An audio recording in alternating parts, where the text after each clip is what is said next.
거룩하고 새로운 상상. 이 시리즈 시작할 때 요한복음 말씀을 시작했는데요.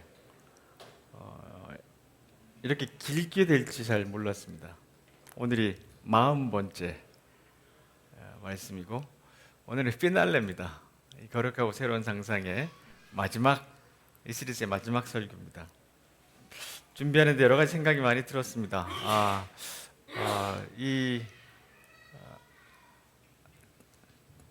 준비하는데 여러 가지 생각이 많이 들었습니다. 이것을 어떻게 마무리할까? 뒤에 본문들을 어떻게 또 좀 정리를 할까? 이런 생각을 좀 하게 됐는데요. 그래서 제목도 이렇게 정했습니다. 인생을 어떻게 마칠까에 대한 상상. 바울 사도가 이제 마지막 여정을 가던 그 막바지에 다다른 그런 상황에서 일어난 사건들을 다루고 있습니다. 그래서 이 말씀을 통해서 우리가 이제는 인생을 어떻게 마칠까에 대한 상상을 좀 배울 수 있으면 좋겠다. 그런 시간, 그런 생각을 해보게 되었습니다. 자, 여러분 카프카의 소설 변신이라는 소설 혹시 들어보시거나 읽어보신 적이 있을지 모르겠습니다. 1912년도 작품인데요. 이 책에서 이런 이야기로 시작합니다. 어느 날 아침 불안한 꿈에서 깨어났을 때 그레고르는 잠자는 침대 속에서 자신이 흉측한 해충으로 변해 있음을 깨달았다. 여러분 혹시 이런 악몽들을 혹시 꾸십니까? 꿈속에서 끔찍한 일들, 이런 일들을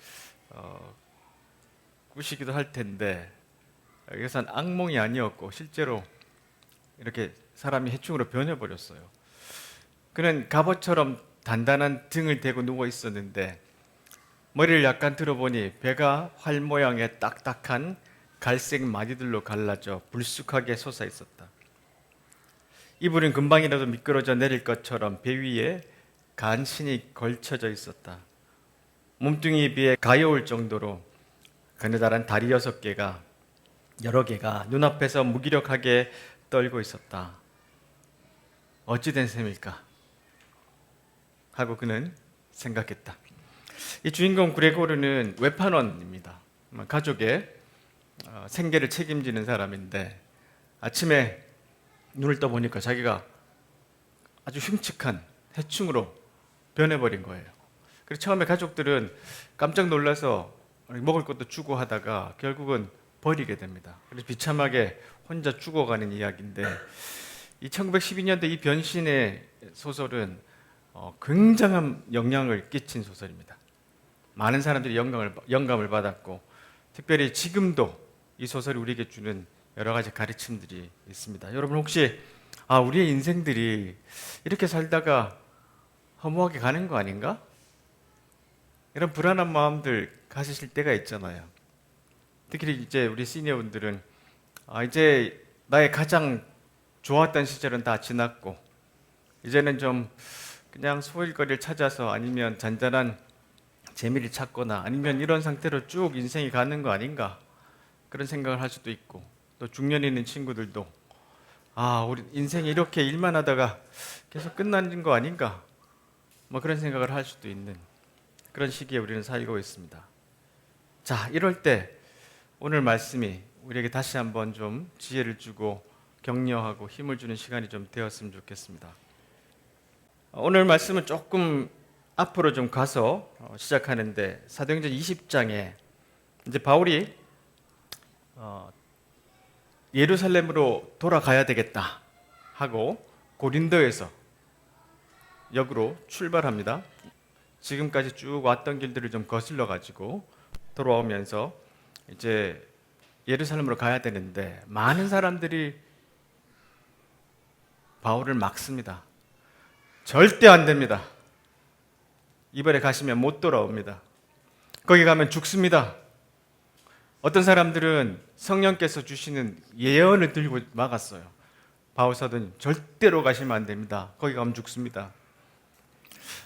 오늘 이 이야기가 이제 이 그림에 좀 보시면 5번이 저기가 에베소거든요. 그리고 그 밑에가 밀레도라는 항구인데 웬만해서는 바울이 에베소로 가서 거기서 시간을 좀 보냈을 거예요. 왜냐하면 거기서 3년이란 가장 긴 시간 동안 사역했고 아주 좋은 분들 그리고 특히 장로님들 리더들을 세웠던 곳이라. 근데 바울 사도가 저기에 가면 주저앉을까봐 밀레도에 그냥 머뭅니다. 그리고 난 다음에 장로님들이 오십시오 하고 밀레도로 장로님들을 초청합니다. 그의 마음은 에베소로 가면 혹시나 자기 마음이 변할까봐. 자, 그렇게 가니까 이제 이 장로님들이 계속해서 큰일 납니다. 도저히 안 되니까 다시 우리와 함께 에베소로 갑시다 하는 그런 간청함이 있음에도 바울 사도가 이렇게 이야기합니다. 장로들이 오자 바울은 그들에게 이렇게 말했습니다. 내가 아시아에 온 첫날부터 여러분과 함께 지니면서 어떻게 생활해 왔는지 여러분은 잘 아실 겁니다. 그러면서 내 스스로 일했고 얼마나 헌신적이었고 얼마나 애썼는지를 이야기를 합니다. 그리고 22절에 그러나 이제 나는 성령의 명령에 따라 예루살렘으로 갑니다. 그곳에서 내게 무슨 일이 닥칠지 나는 알지 못합니다. 다만 내가 아는 것은 어느 도시에 가든지 감옥과 환란이 나를 기다리고 있다고 성령께서 내게 경고해 주셨다는 사실 뿐입니다. 알고 있습니다. 벌써 내가 어떻게 될지. 그러나 나는 내 목숨을 아깝게 생각하지 않습니다. 예수님께로부터 받은 사명, 그 사람들에게 하나님의 은혜의 복음을 전하는 일을 다 마칠 수만 있다면 말입니다. 이제 예루살렘으로 떠나려고 하는 그 발걸음을 이 장로들은 막을 수가 없습니다. 바울 사도는 자, 이게 인생의 마지막 여정이다라는 걸 알고 있으면서 그 길을 담대하게 출발합니다. 편안함의 습격이라는 책에서 마이클 이스터가 이렇게 얘기합니다. 요즘 사람들이 모든 상황이 집에서 안전하고 편안한 생활을 누리는 것과는 한참 거리가 멀다. 이것이 요점이다. 요즘 사람 대부분은 자신의 컴포트 존에서 벗어나는 일이 거의 없다. 편안한 지역, 나에게 가장 익숙한 곳을 컴포트 존이라고 그러죠. 우리는 나날이 편해지는 거처와 냉난방이 조절되는 멸군의 정소에서 도전이라고는 일절 없는 안락한 울타리를 벗어나는 일 없이 과식하며 살고 있다. 이런 현실에서 사람들은 시인 메리 올리버가 말한 야성적이고 소중한 삶의 경험을 스스로 제안하고 있다. 이 글이 참 마음에 와닿아요. 나날이 편해지는 거처와 냉난방이 조절되는 멸균의 장소에서 도전이라고는 일절 없는 안락한 울타리를 벗어나는 일 없이 과식하며 살고 있다. 이게 현대인의 삶입니다. 근데 우리가 이렇게 쭉 살아서는 안 된다는 것을 우리는 또 그리스도의 제자로서 알고 있잖아요. 그래서 리처드 로 수사가 이런 이야기를 합니다. 전반부 인생의 임무는 출발하는 문을 발견하는 것에 지나지 않는다. 우리가 젊을 때, 어릴 때는 출발하는 문을 발견하는 것에 지나지 않는데 그것은 그저 준비 운동일 뿐 완전한 여정이 아니다. 뗏목이다. 건너편 기슭이 아니다. 더 먼 여정이 기다리고 있음을 알면 당신은 준비 운동을 아주 다르게 할 것이고 그리고 뒤에 오는 것을 더 잘 맞이할 수 있을 것이다.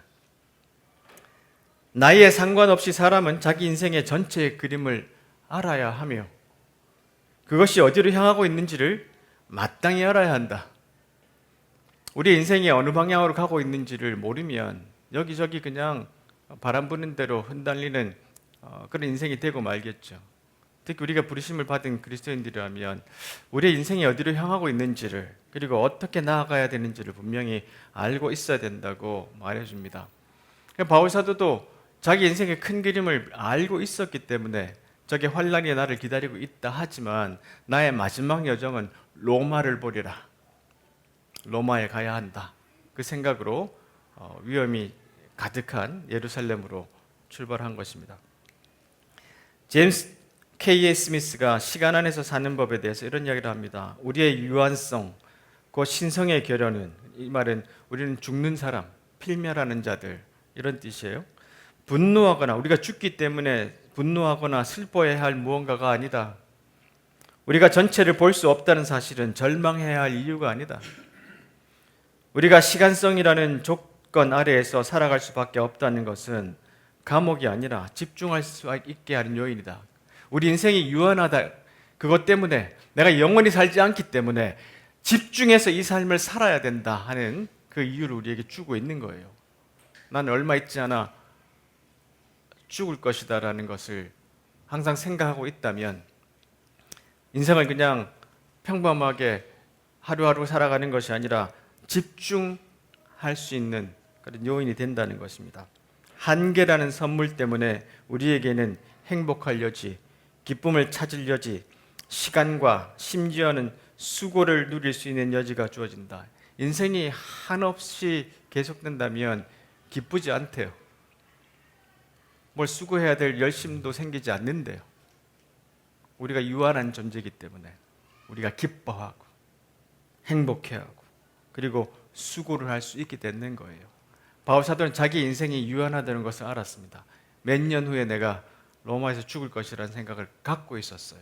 그러니까 더 집중하고 더 기뻐하고 더 감사해하고 그리고 더 수고할 수 있도록 자기 인생을 계속해서 하나님 앞에 드렸던 것 같습니다. 두 번째로, 양심의 빛으로 살아낸 길, 믿음과 삶이 일치된 삶을 살다. 예루살렘으로 돌아가니까 예루살렘으로 아마 이 바울이 돌아올 거를 이 사람들이 기다렸던 것 같아요. 많은 사람들이. 그것은 뭐 예수님의 제자들뿐만 아니라 이 바울 사도를 죽이고 싶어하는 수많은 바리새인들, 뭐 대제사장, 유대인들 이런 사람들이 거기서 기다리고 있었어요. 그래서 험한 꼴을 당했습니다. 성전에서 나왔다가 그 자리에서 두들겨 맞으면서 끌려다녔는데 거기서 이제 바울 사도가 중요한 사람 중에 하나 아니면 자기가 이 사람 건드리면 안 되는 사람 중에 하나 이런 느낌이 천부장에 있었는데 알고 보니까 이 바울 사도가 자기가 로마 사람이라고 이야기를 하잖아요. 그럼 그래서 그 사람 이렇게 다루면 안 돼요. 자, 그래서 이제 오늘 이제 이 22장 30절과 23장 1절 3절을 보시면 천부장이 깜짝 놀라서 더 이상 때리지 마라. 그리고 도대체 어떤 일이 일어나는지 좀 알아보자. 그러고 난 다음에 대제사장들과 유대 공의회를 소집했습니다. 천부장이 바울을 묶은 사슬을 풀어주고 그를 데리고 가서 공의회 앞에 세웠는데 보세요. 바울이 유대 공의회, 예수님을 십자가에 못 박은 자들입니다. 그들을 똑바로 쳐다보며 말했습니다. 형제 여러분, 나는 이날까지 하나님 앞에서 선한 양심을 가지고 살았습니다. 양심으로 나는 살았습니다. 믿음과 삶이 일치된 삶으로 살았습니다. 제가 이 양심에 대한 시리즈를 할 때 이 본문을 인용했는데 여러분 기억하시는 분이 계실지는 모르겠습니다만은 이때 원래 바울 세대가 이렇게 말했었어야 돼요. 형제 여러분, 나는 이날까지 하나님 앞에서 율법을 지키며 살았습니다 라고 말했었어야 돼요. 공의회 앞에서. 이 사람 바리새인이잖아요, 바울이. 그런데 선한 양심을 지키고 살았다 그러니까 난리가 난 거예요. 그래서 죽이고 싶어 한 거예요. 어디 선한 양심으로 살았다고 말해? 율법으로 살았다고 말해야지. 그러니까 바울이 아나니아에게 말합니다. 하나님께서 당신을 치실 것이요, 당신은 겉만 하얗게 회칠한 벽과 같소. 당신은 율법대로 나를 재판한다고 거기에 앉아 있으면서 어떻게 스스로는 율법을 어겨가며 나를 치라고 말할 수 있어? 하고 이렇게 외칩니다. 네. 그래서 나중에 보시면 이 예루살렘 제일 밑에서 끌려가서 가이사라로부터 시작해서 저 로마까지 저런 여정을 거치고 살아가는데 이 천부장이 이제 이 바울 사도를 더 이상 안 되겠다 싶어서 가이사랴로 보냅니다. 놔두면 죽을까 봐. 자, 온전한 삶으로 여행해서 파커 제이 파머가 이런 이야기를 합니다. 우리 현재 세상의 삶이 분리된 삶이 유행병처럼 퍼져 있다. 그것이 뭐냐면 내가 말하는 것과 내가 행동하는 것과 다른 삶들. 자기 몰래 뒤에서 다른 삶을 살면서 앞에 나와서는 그렇게 사는 것처럼 말하는 사람들. 이 앞에 있는 대제사장 아나니아 같은 사람들, 아니면 수많은 정치인 같은 사람들, 아니면 세상에 뭐 이렇게 잘못 살아가는 많은 사람들. 분리된 삶이 유행병처럼 퍼져 있지만 우리는 언제나 온전한 삶을 선택할 수 있다. 우리가 분리된 삶을 살고 있다는 사실을 알고 있는데, 알고 있으면서도 이 모순된 삶을 계속해서 이렇게 살아야 될까? 아니면 자기 내면과 바깥 세상을 다시 조화롭게 만들 것인가? 이런 물음에 대한 답은 분명한 것처럼 보인다. 온전함은 자명한 미덕이기 때문에 누가 분리된 삶을 원하겠는가? 하지만 모두가 알고 있듯 온전하게 사는 것이, 말하는 것과 행동하는 것이 일치되는 삶이 그렇게 쉽지 않다. 우리는 시시각각 다음과 같은 방식으로 온전한 삶에 반대되는 선택을 한다. 왜 온전한 삶을 살지 못하고 분리된 삶을 사는가? 첫 번째는 부인하는 거예요. 내가 알게 된 나의 내면이 진실이 아닌 게 분명하다고 부인해요. 스스로의 정체성을 부인합니다. 둘째는 의심해요. 내면의 소리는 조용하게 속삭이고 진실은 미묘해서 알기 어려운데 내 영혼이 말하고 있는 것을 어떻게 확실할 수 있겠냐고 의심합니다. 말씀의 가르침도 의심해요. 세 번째로는 두려워해요. 내면의 소리가 내 삶을 이끈다면 때론 진정성이 오히려 벌받는 세상에서 어떤 대가를 치러야 할까 두려워한다. 내가 지금 말하는 것과 행동이 다른데, 왜냐하면 내가 이 말대로 지키다가는 세상에서 어떻게 될까 두려워하는 거예요. 그 다음에 비겁한 거예요. 분리된 삶이 자신을 사로잡을 때마다 이 세계는 자신이 잘 아나 저 너머 세계는 알지 못하면서 도망친다. 그리고 끝으로 다섯 번째는 탐욕 때문에 분리된 삶을 살아요. 때로는 나는 내 영혼을 기꺼이 억누른 대가로 보상을 받는다. 지금 이 아나니아 같은 대제사장들이 성전에서 얼마나 많은 경제적인 이익을 누리면서 율법 가르침과 삶이 다른 삶을 살고 있잖아요. 탐욕 때문에 분리된 삶을 살아요. 이런 식의 자기 회피는 매우 강력하고 집요하다. 그렇지만 용기를 가지고 이런 식의 자기 회피에서 벗어나 자신의 진실을 회복하는 사람도 있다. 이 사람이 누구냐면 바울 사도잖아요. 용기를 가지고 자기 회피에서 벗어나서 자기의 진실을 회복하는 일이 다메섹에서 이런 일들이 일어난 겁니다. 자, 심리학적으로 말하면 양심은 본질적으로 인간을 비롯한 다른 생명체 또는 사람들의 모임, 심지어는 인류 전체에 대한 감정적인 애착을 바탕으로 하는 의무감, 양심이라는 것을 의무감이라고 표현했어요. 사람 또는 생명체에 대한 감정적인 유대감이 없는 양심이란 존재할 수 없다. 왜 이 양심이란 건 뭐냐면 사람이나 생명체에 대한 내 의무감이 내 속에 있다는 것으로 양심이 증명이 되는데, 그렇기 때문에 양심은 우리가 사랑이라고 부르는 감정의 영역과 굉장히 유사하다. 그래서 바울 사도가 나는 양심에 따라 사랑에 따라 지금까지 말씀과 가르침과 내 삶이 일치하도록 최선을 다해 살았습니다. 그렇게 공회 앞에서 외칠 수 있었던 것 같습니다. 세 번째로 위기 속에 들려온 속삭임, 환난 속에서 주께서 용기를 주셨어요. 큰 소동이 일어납니다. 그러니까 이제 바리새파 중에 어떤 사람들은 이 사람 아무 잘못이 없는 것 같은데 라고 두둔하는데 이 다툼이 아주 신박해졌어요. 보세요. 천부장은 유대인들 때문에 바울의 몸이 찢겨지지 않을까, 바울이 몸을 찢어버릴까 정도로 사람들이 잡고 당기고 이런 일들이 벌어지고 있었다는 거예요. 아주 심각한 위협에 있었죠. 이럴 때 밤에 보세요. 주님께서 바울 곁에 서서 말씀하세요. 용기를 내라. 네가 예루살렘에서 나를 증언한 것 같이 로마에서도 나를 증언해야 한다. 주님의 분명한 메시지를 다시 한번 확인했어요. 난 여기서 죽지 않는다. 주님의 용기를 주님께서 주시는 용기를 그 자리에서 받았던 것이죠. 자, 이 사도행전에 보시면 바울 사도가 얼마나 힘든 위기 속에 거했는지를 여러 가지 면모를 좀 살짝 엿볼 수 있는데요. 오늘 24장 26절에 보면 이제 이 바울 사도를 예루살렘에서 이제 한 일주일쯤 있다가 피해서 가이사랴로 보내놨거든요. 이 벨릭스가 누구냐면 유대 총독입니다. 옛날에 예수님 때는 총독이 누구였죠?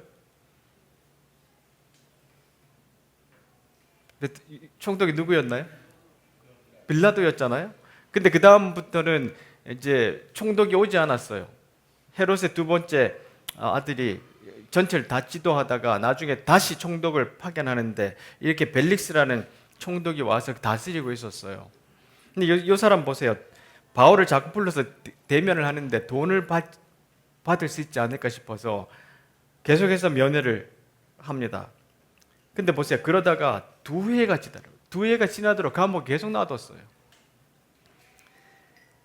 그 다음에 이 벨릭스가 불려가고 베스도라는 사람이 후임 총독으로 왔는데 그 2년 동안 계속 감옥에 있었죠. 근데 이때만 감옥에 있었던 것이 아니고 수감 횟수를 한번 보니까 최소한 4, 5회 정도는 감옥에 있었어요.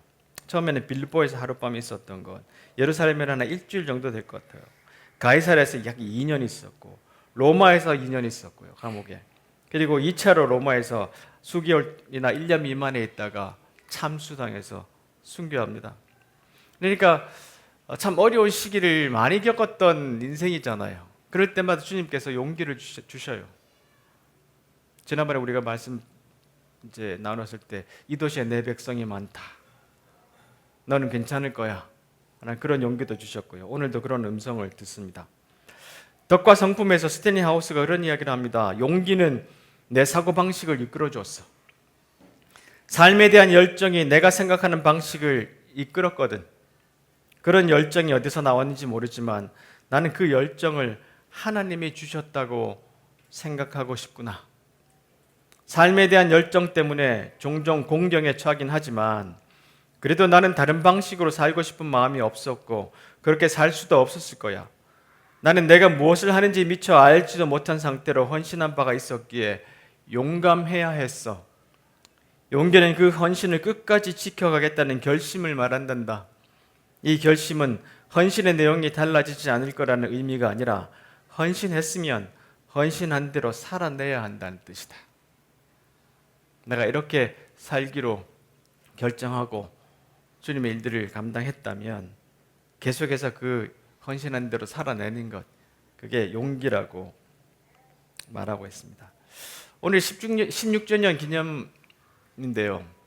바람빛교회가 16년이 됐다는 게 참 잘 믿기지는 않습니다만은 제가 개척한 방식을 보고 많은 사람들이 그런 얘기를 했어요.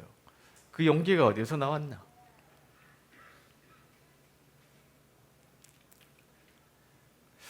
어떻게 그렇게 할 수 있었나? 그런 얘기를 종종 들었습니다.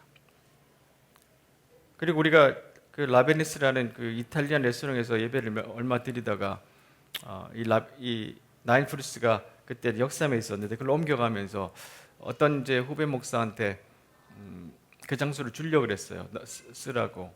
그랬더니 하는 말이 우리는 이렇게 못합니다. 그런 반응을 받았던 적이 있습니다. 아마 많은 분들이 그런 용기를 가지고 바람빛교회를 지금까지 또 세우고 또 섬겨왔지 않을까 싶어요.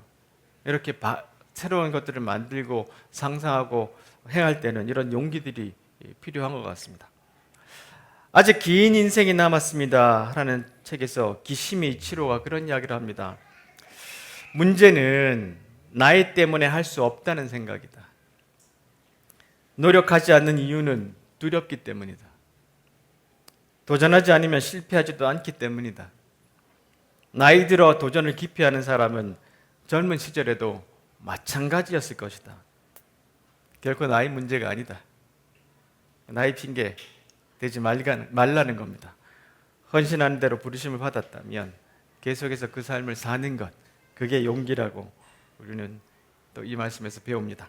네 번째로, 평생을 이끈 삶의 목적, 부르심에 응답한 삶을 살아갔습니다. 오늘 아그리빠 왕 앞에서 바울 사도가 이렇게 이제 얘기를 하는데요. 가장 긴 설교입니다. 그 자기에 대한 이야기를 할 때. 사도행전 가운데 왕이시여 저는 그곳을 향해 가다가 정오쯤 되어 하늘에서 해보다 더 밝은 빛이 저와 제 일행을 들러 비추는 것을 보았습니다.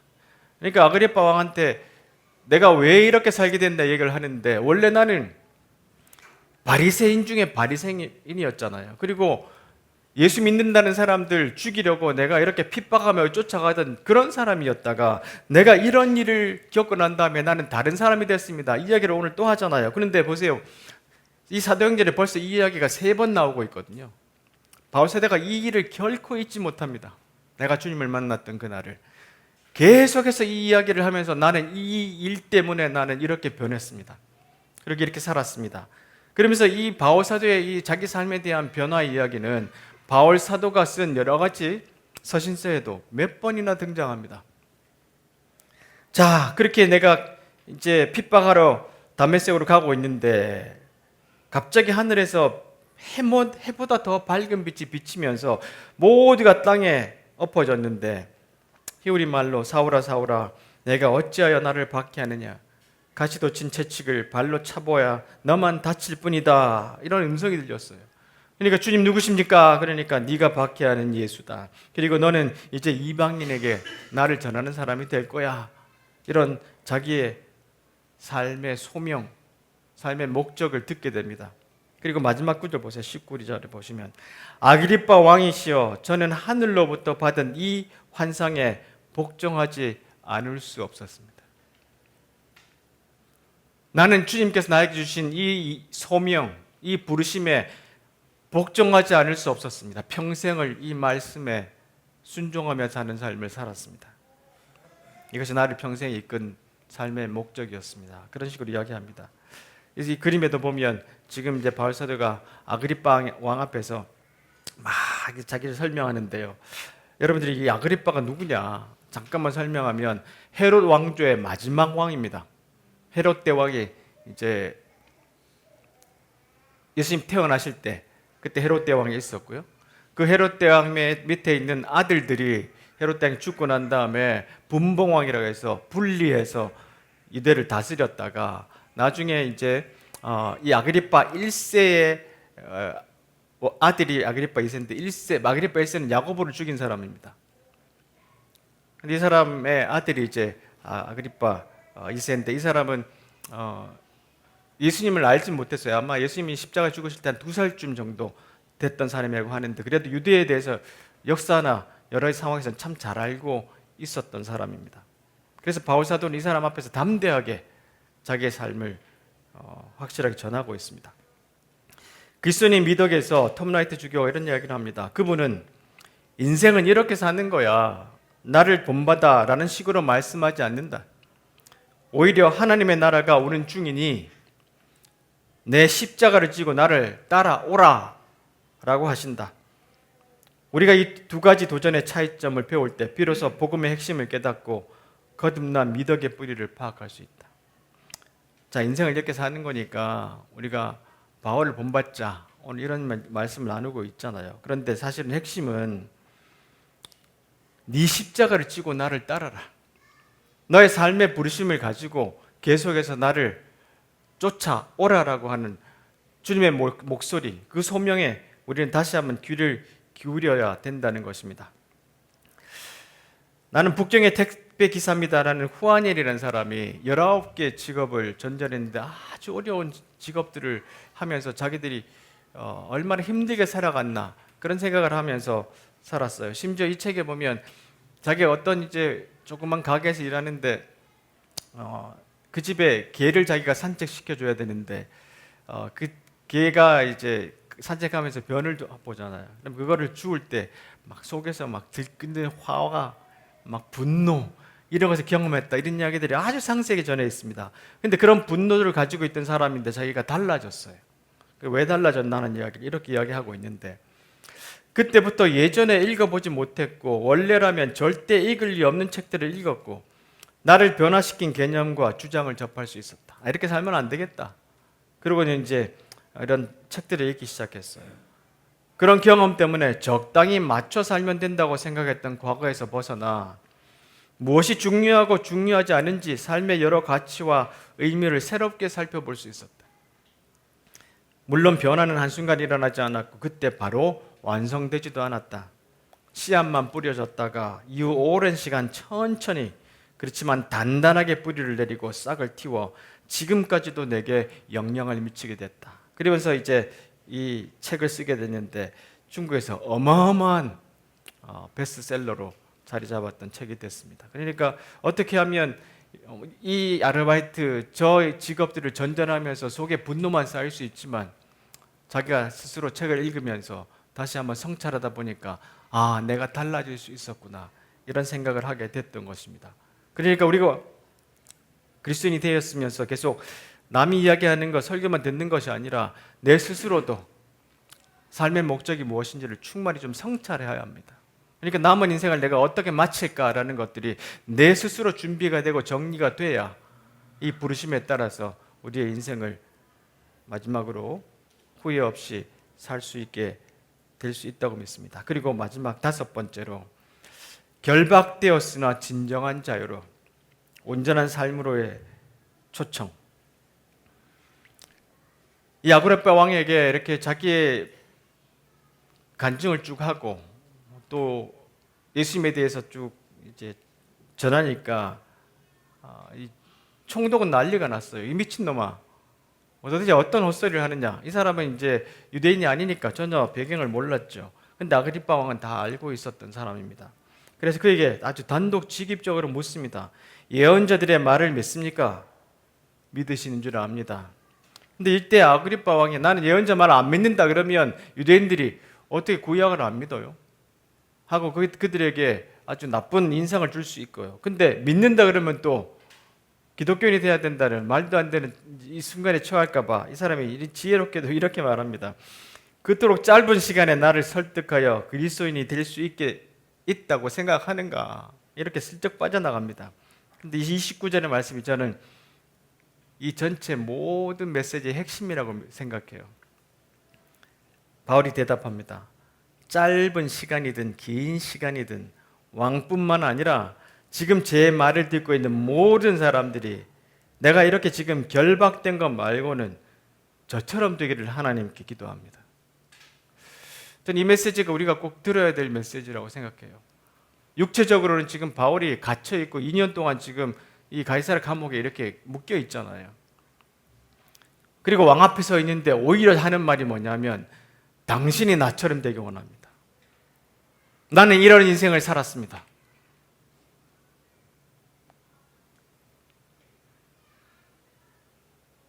주님을 믿으시겠습니까? 이런 이야기를 합니다. 바울 사도가 예수님 믿게 된 과정도 우리는 쭉 말씀에서 배웠잖아요. 그리고 그가 어떻게 된 삶을 살았는지 오늘도 말씀을 통해서 배웠죠. 마지막 여정을 가고 있으면서 사람들에게 이야기합니다. 나를 본받으라.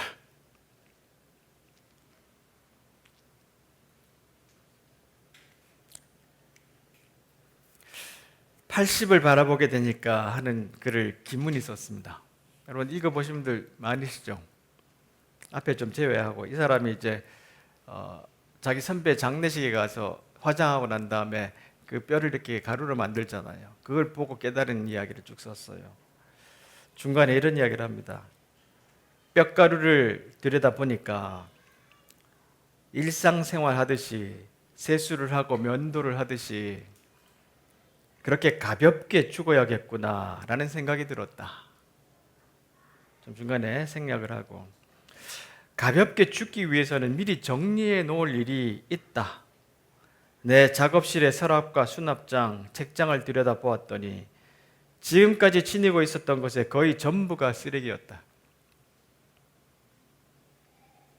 이 쓰레기 더미 속에서 한 생애가 지나갔다. 똥을 백자 항아리에 담아서 냉장고에 넣어둔 꼴이었다. 나는 매일 조금씩 표가 안 나게 이 쓰레기들을 내다 버린다. 드나들 때마다 조금씩 쇼핑백에 넣어서 끌어낸다. 나는 이제 높은 산에 오르지 못한다. 등산 장비 중에서 쓸만한 것들은 모두 젊은이들에게 나누어 주었고 나머지는 버렸다. 책은 버리기 쉬운데 저는 아직 버리기 쉽지는 않습니다. 헌 신발이나 낡은 등산화를 버리기는 슬프다. 뒤축이 닳고 찌그러진 신발은 내 몸뚱이를 싣고 이 세상의 거리를 쏘다닌 나의 분신이며 동반자이다. 헌 신발은 연민할 수밖에 없는 표정을 지니고 있다. 헌 신발은 불쌍하다. 그래도 나는 내다버렸다. 빽가루에게 무슨 연민이 있겠는가? 나이가 들어서 이제 산에 못 가니까 이런 걸 버려야 된다는 것도 있지만 우리가 이 좀 시에서 우리 스스로도 뭔가 좀 배웠으면 좋겠어요. 그렇죠? 중요하지 않은 것, 쓰레기를 안고 사는 것이 아니라 가장 삶의 본질이 뭔지를 깨닫고 내 남은 삶이 어느 정도 되겠다. 그리고 나는 이 삶을 어떻게 마치겠다라는 상상을 가지고 살았으면 좋겠어요. 젊은 사람이든지 나이가 드신 분인지 간에 내 마지막 인생은 바울이 로마를 버리라 라고 하면서 예루살렘으로 과감하게 갔던 것처럼 내 인생도 쓰레기에 안고 사는 것이 아니라 내 마지막 삶은 어떻게 마무리를 하겠다라는 인생의 끝을 상상하면서 우리의 삶을 살면 얼마나 좋을까 그런 생각을 해보게 됐습니다. 가치 있는 삶에서 마티 루티라는 철학자가 이런 이야기를 합니다. 결과적으로 우리가 그저 평범한 삶을 살고 있을 때도 우리 안에 반항심이 타오를 가능성, 특이성이라는 불꽃이 점화될 가능성은 잠재되어 있다. 이 말은 뭐냐면 그냥 우리가 그냥 아무 특별한 일 없이 그냥 쭉 이렇게 살아왔어요. 아주 평범하게. 그렇지만 우리 내면 안에는요, 언제든지 새로운 불꽃이 타오를 수 있는 준비가 돼 있다는 겁니다. 이 가능성은 종종 우리가 전혀 예상치 못한 순간에 불쑥 튀어나온다. 오랫동안 수능적으로 잘 살아오다가 갑자기 그렇게 사는 것이 더 이상 불가능하다는 것을 깨닫게 되는 순간이 찾아온다. 이때 우리는 생존을 위해 인생의 방향을 전환할 필요가 있다고 느낀다. 그냥 우리가 이 길을 쭉 살아오다가 사실은 내면 안에서는 갈급함이 있었어요. 그러다가 뭘 하나 깨닫고 나면 마치 불꽃이 확 우리 속에서 일어나는 것처럼 믿음의 우리 언어로 하면 성령께서 우리 속에 다시 한번 회심과 변화의 시간을 주셨다는 은혜의 시간이라고 말할 수도 있겠죠. 이런 상황이 되면 확 변화가 일어나서 우리의 삶을 방향을 바꿀 수 있다는 거예요. 그래서 오늘 거룩한 이 상상의 이야기를 다 마무리하면서 여러분 평범하게 사셨던 삶이지만 우리 안에서 뭔가 불꽃이 하나 확 일어나서 내 마지막 인생은 이렇게 로마에서 참수를 당해요. 그렇지만 이 길을 쭉 계속해서 내가 계획하고 용기 있게 살아가겠다라는 결단을 내리고 출발합니다. 우리도 그런 마무리가 있는 삶이 되면 좋겠다는 생각을 해요. 최근에 은퇴하신 문영배 헌재 재판관이었죠. 이분이 호의에 대한 책을 쓰셨는데 이런 이야기를 합니다. 앞으로 어떻게 살겠다는 거창한 구호는 없습니다. 우리가 거창한 구호는 만들지 않아도 괜찮아요. 그러나 제가 여러분께 했던 말을 실천에 옮기고 남을 비판할 때 썼던 그 잣대로 스스로의 삶을 돌아보겠습니다. 삶의 일치를, 말과 행동의 일치를 구하는 삶을 살겠습니다. 그런 표현이겠죠. 뭐가 되겠다는 생각을 버리고 제가 한때 이곳에 있음으로 해서 단 한 사람의 삶이 행복해진다면 그것이 성공이라는 생각으로 살겠습니다. 그렇게 잠잠하게 이 책을 써나갔습니다. 많은 것을 생각할 수 있는 책이었어요. 자, 그래서 우리 인생도 이분이 말한 것처럼 거창한 구호가 없을 수도 있는데 주님 우리에게 주셨던 그 가르침 배움과 삶이 일치하는 삶이 되면 좋겠다. 그런 생각을 가지고 살면 좋겠습니다. 오늘 바람빛교회 16주년인데 이날 첫날 예배입니다. 제가 42이었습니다. 그때 기타 들고 그냥 이렇게 첫 예배를 드렸던 기억이 있는데 이 기억 그리고 길거리에서 대학로 청소하면서 이것이 삶의 예배다라고 했던 그 새로운 상상들 이것이 바람빛교회 16주년의 일이었습니다. 그것이 오늘 여기에 있는 이 모습을 만들어 왔지 않나 싶어요. 이 용기 있고 신선했던 상상들이 계속해서 우리 안에서도 이어져 가고 열매를 맺기를 바랍니다. 디모데후서에 보시면 바울 사도가 죽기 전에 이런 이야기를 쓰고 우리에게 교훈을 주셨어요. 사람들이 참된 진리는 들으려 하지 않고 오히려 자기들을 즐겁게 해주며 마음에 드는 말만 하는 선생들을 찾으려는 때가 올 것입니다. 그들은 진리에 귀 기울이기보다는 거짓된 이야기와 가르침을 따를 것입니다. 그러나 그들은 항상 자신을 돌아보며 고난받는 것을 두려워하지 마십시오. 복음을 전하는 일에 힘쓰며 하나님의 종으로서 해야 할 일을 꿋꿋이 하십시오. 나는 이미 하나님께 내 삶을 바쳤고 이제는 이 땅을 떠날 때가 되었습니다. 나는 선한 싸움을 싸웠고 내가 달려가야 할 길도 끝냈으며 믿음도 지켰습니다. 이제 내게는 영광의 면류관을 받는 일만 남았습니다.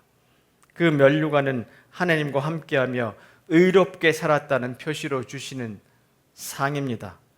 주님이 바로 정의의 재판관이시기 때문에 마지막 그날에 주님은 내게 면류관을 주실 것입니다. 또한 나뿐만 아니라 주님이 다시 오시기를 간절한 마음으로 기다리는 모든 사람에게도 주실 것입니다.